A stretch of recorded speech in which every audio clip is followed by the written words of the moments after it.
ಬೇರೆ ವಿಭಿನ್ನ ರೂಪಗಳಲ್ಲಿ ವಿವಿಧ ಹೆಸರುಗಳು, ಆಚರಣೆಗಳು ಹಾಗೂ ಪ್ರಾದೇಶಿಕ ಸಂಪ್ರದಾಯಗಳೊಂದಿಗೆ ಆಚರಿಸಲಾಗುತ್ತದೆ. ಕರ್ನಾಟಕ ಇನ್ನೂ ಬೆಟ್ಟು ಹಂಚುವ ಹಬ್ಬ, ಸ್ನೇಹ ಮತ್ತು ಬೆರೆಯ ಹಬ್ಬ.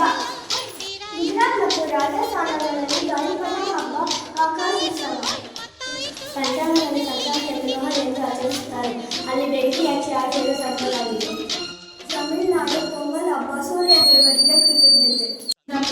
ಆಂಧ್ರ ಪ್ರದೇಶ್ ಸಂಕ್ರಾಂತಿಯನ್ನು 4 ದಿನಗಳ ಪೆದ್ದ పండుగ ಎಂದು ಆಚರಿಸಲಾಗುತ್ತದೆ.